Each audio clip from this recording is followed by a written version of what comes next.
Hey everyone. Today is Friday. A lot of people refer to it as Good Friday. Now, many people think Friday's good because they don't have to work the weekend. Many religious people think something happened on Friday concerning our Lord. And we wanted to, and at the end of this video, I want to post the chronological time of the Lord's crucifixion as well as his resurrection, according to the scriptures. Because the Friday, Sunday thing, it just doesn't work. You can't take a square peg and drive it in a round hole, folks. The harder it makes a big mess, and it just doesn't fit. It was never intended to fit, which is what reflects a lot of man's doctrines. We're going to be in, and as this is a friendly reminder for everybody today, and I'm in Colossians 2, and in verse 4 it says, "And this I say, lest any man should beguile you with enticing words."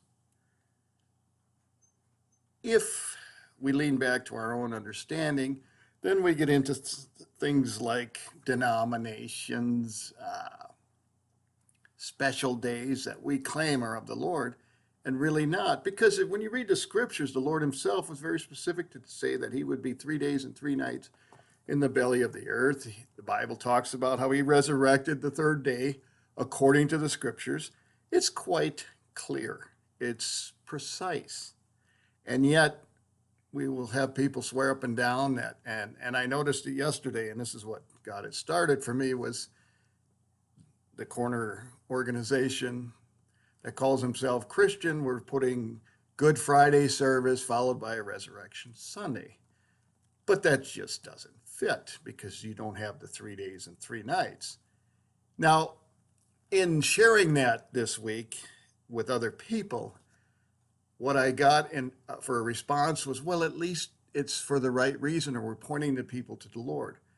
But if we're talking about a God of truth, why would we hit him with a lie or a half-truth? The Bible's pretty specific that you shall know the truth, and the truth is what's going to set you free. And when I think of these half-truths and that, I think of the word mediocre. Mediocre is somewhere between failure and success, kind of in the middle. And the book of Revelation makes reference to those in the middle. He called it lukewarm. They're the ones that won't make it. He's going to spew them out of your mouth. If you ordered a meal and it came back and it was not hot, it was somewhere in between hot, well, you'd send it back. So the Lord is the same way. We don't want to rely on half-truths. We want to teach the truth and let that truth set you free. If you went to a gas station and they watered down the fuel, they put half gas and half water, how far would you go? How far would you get? Well, spiritually, the same premise holds true. You're not going to get to your destination on half-truths and make-believe and religions of man. They don't work. So today is what I would call a friendly reminder. Now you can go down to verse 8, and by the way, reading the whole chapter of Colossians would be a good thing for today as well. And there he starts out in verse 8, "Beware lest any man spoil you through philosophy and vain deceit, after the tradition of men, after the rudiments of the world, and not after Christ." So when did Christ tell you that, Easter Sunday? In fact, that's a word I don't really care for either, is Easter. But that's another study. But you see the warning, beware. You ever walk up to a house and what does it say? Beware of dog. Why? There's something there that you don't see but could be harmful.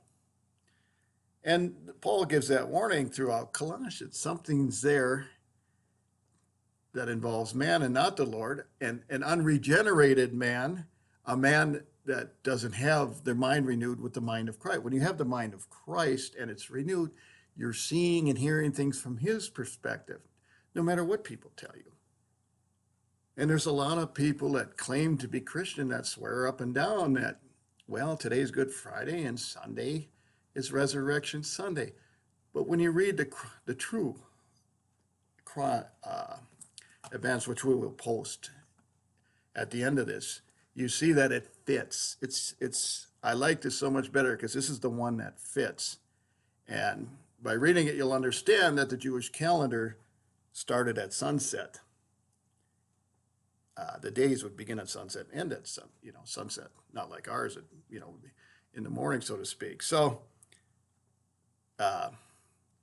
this is something, and as you grow in the Lord and want to be set free, it's going to be the truth. And then you're going to have to decide, am I going to let God be true and man the liar? Or am I going to let man be true and basically call God a liar? I personally don't like half-truths. It never got me where I needed to be. In a marriage, I wouldn't want half-truths, miscommunication. That problems result from that. And then, as you go on and you continue in Colossians, in verse 9, and in Christ dwells all the Godhead, for in him dwells all the Godhead bodily, and you are complete in him, which is the head of all principality and power. So Christ is the head. He's the one that's going to give you the answer that will set you free, that will give you the truth.